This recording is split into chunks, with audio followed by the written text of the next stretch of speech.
Google. Let's go get them again.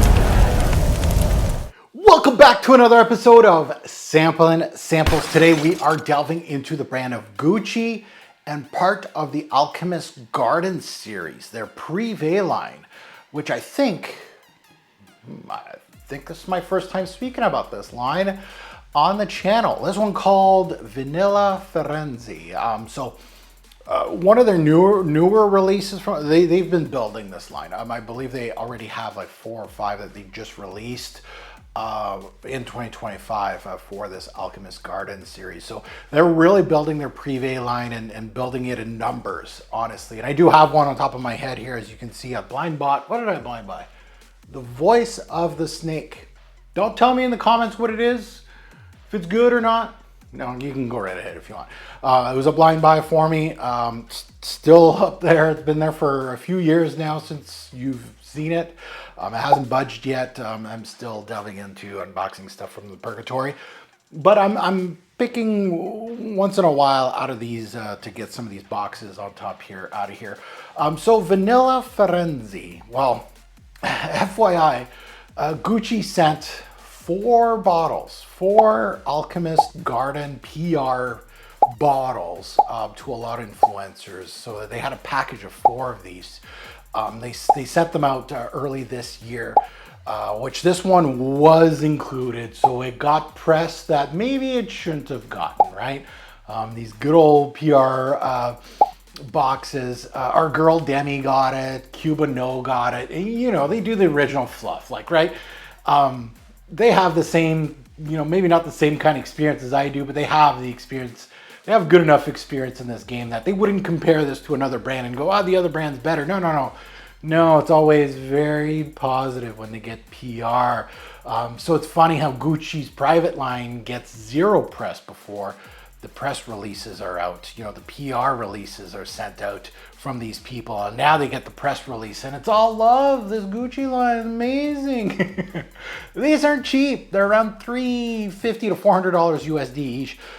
So very pricey line. I do this all the time. I just want to start a line, and I just kind of gauge, and I go, that one seems blind buy worthy, and I buy one. So Voice of the Snake is kind of, that's me trying out the line. I bought this so long ago that it was supposed to be my first dip into the line, but alas, we are going with the vanilla one, the PR project one.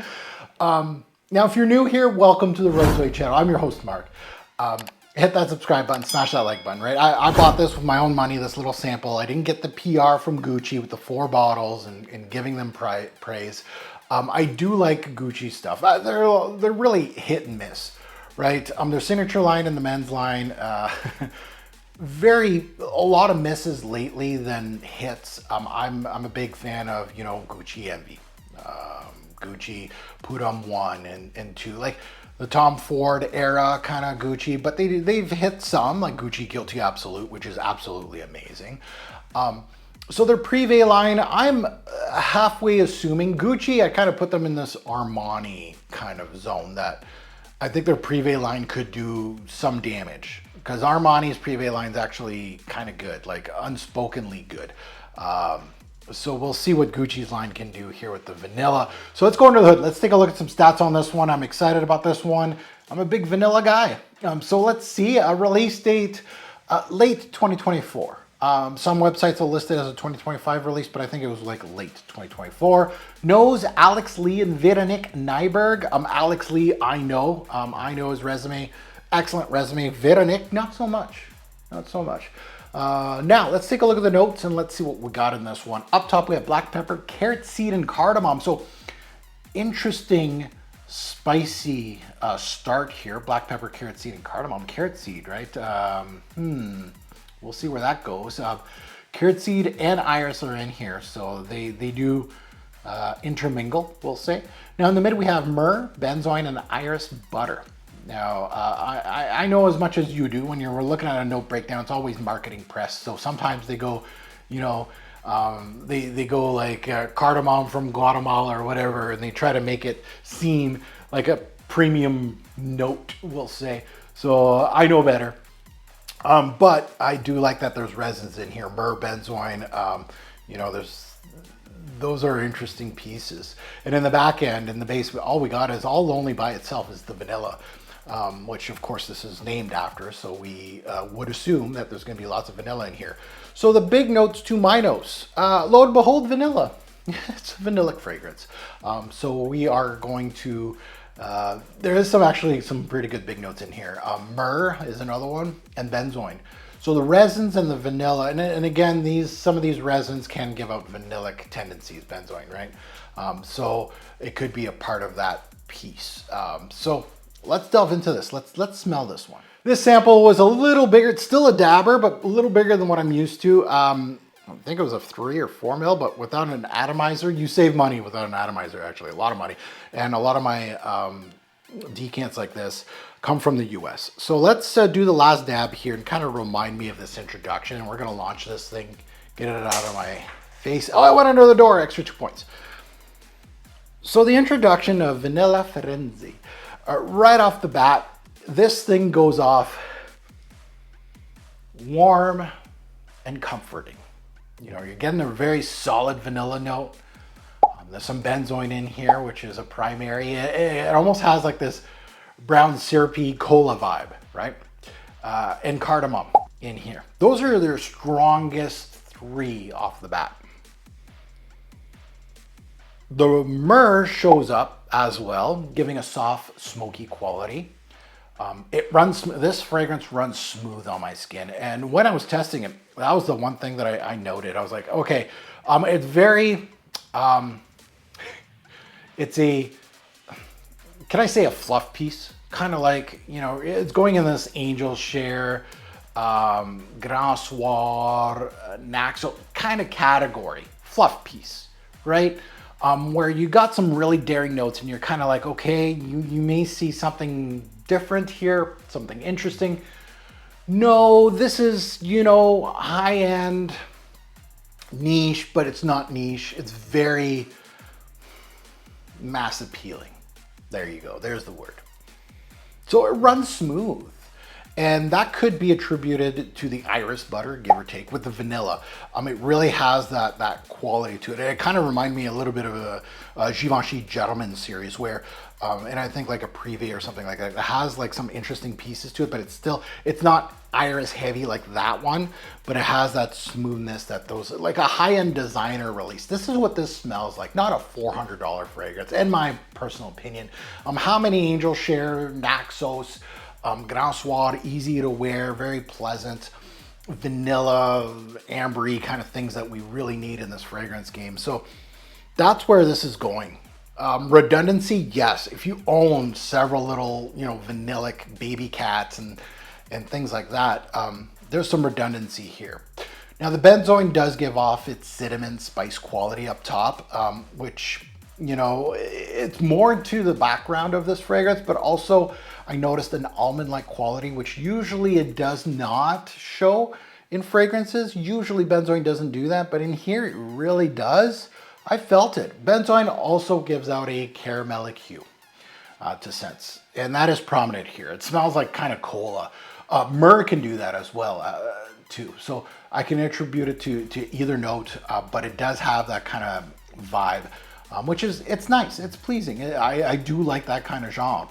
I didn't get much of the carrot seed here or the black pepper up top, honestly, so kind of scrubbing those notes. But again, you can use carrot seed as a iris replacement, like a cheap one, but I didn't see its familiar properties in here. Cardamom is heavy here and up top, definitely does, but it's burning off quite quickly in this scent. So it kind of reminded me of Changing Constants. Perfect example that I unboxed just recently from Penhaligon's, where the cardamom was a heavy factor in the introduction and dropped off a cliff after to give off caramellic, vanillic hue. This goes into, actually Changing Constants is actually a good a good piece to bring in and kind of compare this to that I just smelt recently, because it's in that wheelhouse. The expense is close, you know, they're both quite expensive.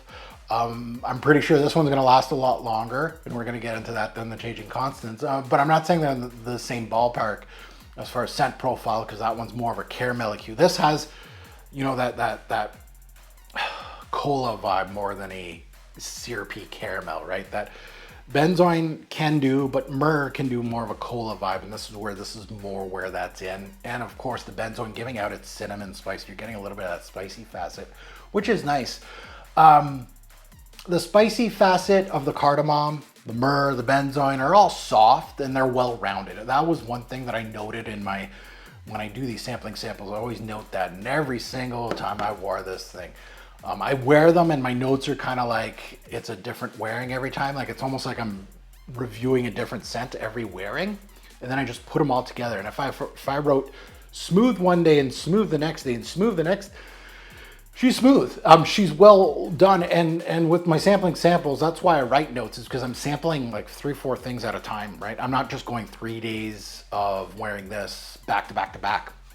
I'm actually prepping for other videos. So this one's done, now a new one gets started, but the other one's at its third wearing while the new one is at its first wearing. So that's kind of how this works, is that I have like gaps. It's better that way personally. I'm not just focusing on one fragrance for a whole week. There's gaps in it, and I kind of like that. So going back to this, the resins are well balanced. They don't overwhelm, which, okay, so depending on who you speak to, and I'm speaking to you, and my personal experience, resins, do I like them well balanced? Sure. But honestly, I like the out of control resins as well, that will take over a scent, and they just lost the volume knob. I like those, but I also like well balanced ones like this. But this one was built to sell units. So that's where this one is in. It has a dry vanillic piece here as the primary roll. So the vanilla's not bad. This fragrance started me off as kind of like in the wheelhouse, and I already named off a whole bunch, right? Changing constants.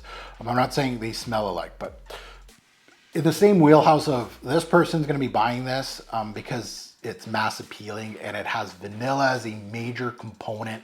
It might have some spicy facet, it might have some ambery, it might have some resins. These are fragrances like Gransoir, Angel Share, Baby Cat, Naxos, By the Fireplace by Maison Margiela. These are examples of these kind of fragrances in one little kind of cube of like really popular DNA right now, especially in the female aisle. A lot of females like these same type of fragrances.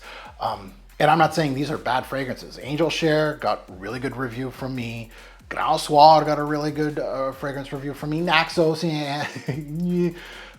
Baby Cat got a good review. It's well done, well blended, right? So they all have their own primaries and secondary notes, but they all make smooth fragrances that sell units. And that's where this kind of slots in. I don't think the PR worked. I don't think this held any traction. Demi did her thing. She probably sold some units for them. So she's going to continue getting PR from Gucci. Good for her. I think she put it in a list as she likes to hide it in lists. Good trick of the trade. Other reviewers actually kind of showed their box, their PR box, not her, kind of hiding it a little bit. But yeah, a smooth fragrance that's made for selling units. So now moving into the mid.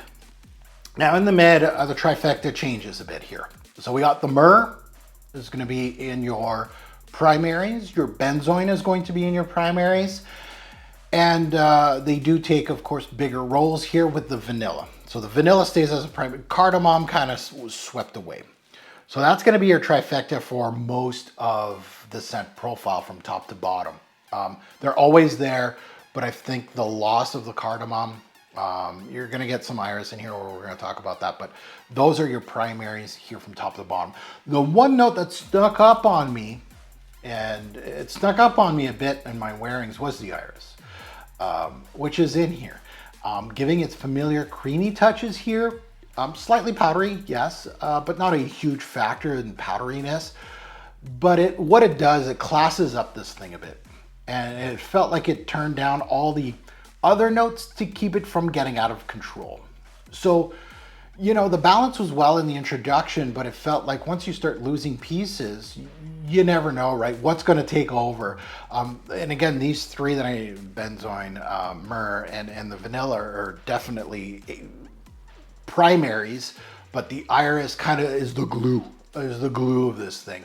And you know, it doesn't go full on makeup mode like a Givenchy Gentleman, and I kind of talked about that. It does have that Givenchy Gentleman kind of feel to it, like the Reserve Flanker. I think it has some darker pieces in that, but think of the iris as a less dominant piece here than a Givenchy Gentleman. You're getting more vanilla. You're getting more of the resins than the iris, but it's still very much a big piece in this that kind of smooths things out. So it has that really good designer feel to it. Perhaps like a Maison Margiela, like By the Fireplace or Jazz Club kind of feeling. That's how this felt like a little bit. Like, it doesn't smell like, and again, this is a designer brand, I know, but it doesn't smell like a $400 Privé fragrance. It just didn't have, it had the potential with the note breakdown, but it felt very, I want to sell units kind of thing, like very ho-hum, but still pleasant. So you do lose the cardamom here in the dry down, but the rest stays put as far as the build. So quite linear once you do lose the cardamom note midway. So it's a 2-part fragrance. You know, I never felt like there was much development in this fragrance. And it kind of can go a little boring. And in some of these fragrances, that's what you get, right? The Grand Soirs, the Angel Share, Baby Cat, development's not their strong suit. And you don't always need that. And that's why some of these do get really good scores from me, because I do enjoy just the don't think about it kind of fragrance. And this is where that goes in here. It goes a little more ambery here, which is always a nice touch. So at the end of the day, Vanilla Firenze, probably not the way to pronounce it, from Gucci, the Alchemist Garden series. My first real feel of this line. Was I kind of off balance here with the Armani kind of, yeah. Like I'm trying to think of what kind of Privé line it reminds me of. Right now I can't think of one, but yeah, overall, warm, comforting. And it goes into this highly vanillic, pleasant scent profile. Think Baby Cat is probably one primary example that has some interesting pieces here and there that surround the vanilla note. There was no heavy transitions here, as most of what you get up top, you're going to get into the back end. You're not losing much, you're not adding much. It really stays kind of linear in here.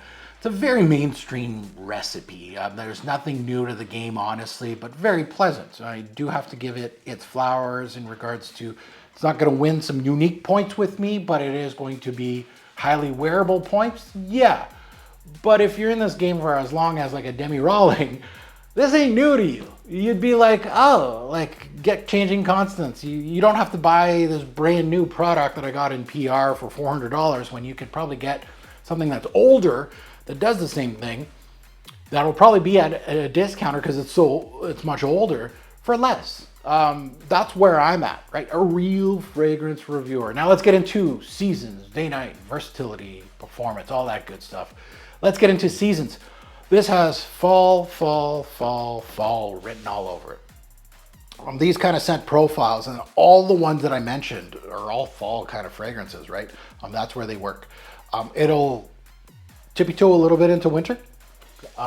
It does have some good enough power to it that I could wear it in the winter as well. And a little bit in the spring for me personally in Canada, because our season, the start of the spring season, it's definitely not warm enough to wear like citruses and stuff. It's still cool enough that you can wear some of your, you can extend the life of your darker scents a little bit here in Canada. Day or night, I feel like it's more of a nighttime scent. It has that personality, right? It has that fun aspect to, of course, that cola vibe, highly vanillic, right? You're not going to wear this in the office, a little too playful. However, you can wear it during the day, you know, on a lazy day or something like that, staying in.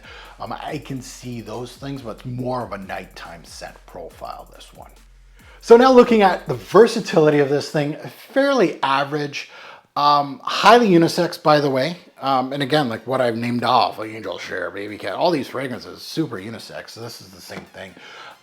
It's one of those very pleasant kind of fragrances. So very average versatility. I wouldn't wear in the high heat or anything like that. I think the powderiness of it will come out a little bit more, and it has some density to it as well.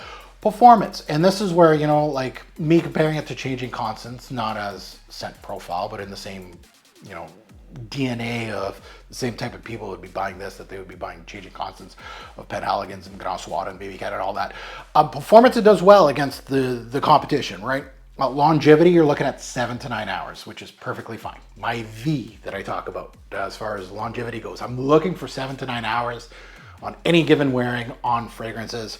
This one gave it to me right on the button, 7 to 9. Perfectly fine. Now, the projection, average. Now, it was on the lower scale of average, so I kind of want to talk about that. It was close to being deemed basically below average score, as it tends to get a little more weak than most in this genre as far as the later stages of it, right? You're looking at a Grand Soir, we'll say as an example from MFK, where hour 5, you can still get a good scent bubble. This one weaker than that kind of thing. So if you're in the, you know, if you're looking at purchasing some of these Naxos and Baby Cat and all that, this would be in the running, but I think eventually, I think this wouldn't make the cut for most people. If you're going against like the really popular, the Baby Cats, and continuing to kind of go into that genre and testing them out, I think eventually for price tag versus what you're getting, I think this one will eventually get cut, but I think it's in the, at least in the discussion. Some people may choose this one over others, and just because some things they like more in this one than they do in others. Right? Not all these fragrances are built the same that I mentioned, but then that same little cubicle. So my final thoughts and final score. My final thoughts. So this is my first test of the Alchemist Garden from Gucci. My final thoughts of this isn't a huge standout. It smells like many others before it that you already may own with a solid vanilla note. It has that warm, comforting thing. Yeah, that. And it's there, and it is actually quite nice, but how many of those do you really need in your collection, especially at this price point? It's good, and if you don't own anything I mentioned in this review, maybe worthwhile for a sampling, but if you do, kind of redundant. You know, if you take one thing out of this review is don't fall into the influencer trap. They don't mention the comparisons that I do in their fragrance reviews, because why? You gotta hype it up, and they hype it up early, right? Early 2025, they're talking about this when they've got their PR, but where's the video for Gucci in 2026, 2027? No, you know, they did their job. It's out there. They sold some units, and they did good enough that they'll send their video to Gucci and go, is this good enough? So they can receive more PR. Just be careful out there. That's the one thing that you can get out of this, is just be careful out there. It's a good scent, don't get me wrong, but this ain't no 9 out of 10, 10 out of 10 kind of fragrance. For me, it's more on the cusp of, I'd like a bottle of this, not for retail, absolutely not, but I'm in no rush since I own many that can do this, right? I'm a collector, so you may see this. It may start a collection with this guy right here when I do unbox it at some point. And there might be, and again, just because this initial thought of the Gucci line came onto my desk here, right? This is the first one I've reviewed on the channel. And it's, you know, kind of underwhelming for me personally. Like, I wanted something a little more daring, more unique. Doesn't mean that, you know, do I feel like, oh, what's this going to do, right? How bad is that one going to be? Or how good is that one going to be? I still have an open mind on the line. So we'll see what they can do. Now, if I had to give it a score out of 10, out of 10, it's going to get a good score, but it's not a 9 or a 10. I'll give it an 8 out of 10 bottles. And again, I'd get a bottle either heavily discounted or a partial, not worth retail. And that's where I kind of score these things, is that, you know, a 9 and a 10, you know, those kind of fragrances, when it gets scores like that on sampling samples, they are worthy of looking around and getting maybe a deal or pay full retail, depending.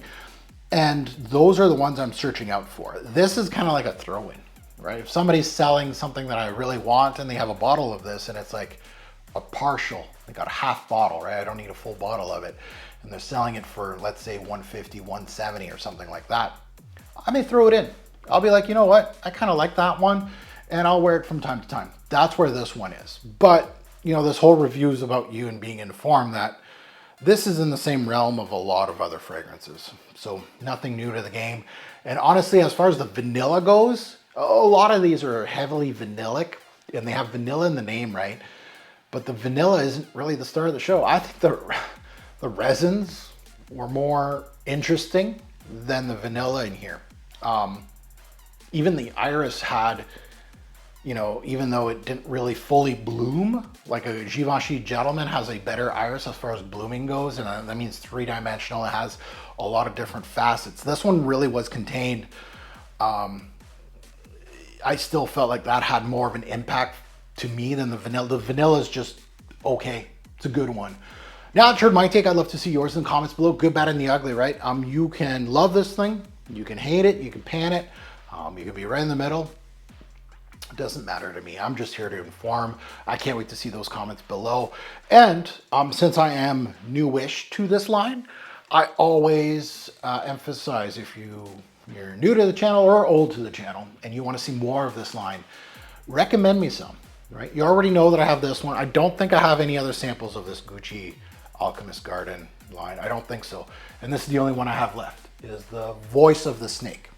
So that's the only ones I know of. I still haven't smelt this. I don't have a sample of it. I blind bought it, so I don't even know what I'm getting. I partially know because I do a little bit of homework before I blind buy. So we will see how that one, obviously not in the queue. Definitely, like there's at least 50 bottles in a queue right there on the other side of the camera waiting to be unboxed. So it's not even close to, it's not gonna get unboxed in 2025. Definitely not. Maybe 2026, maybe, depending on how good I am in shooting more reviews. Anyway, I can't wait to see all your takes on this one if you have smelt it. And as always, a great pour fragrance will make a lasting impression. Choose your scent wisely. Thanks for watching, YouTube. Have a good one.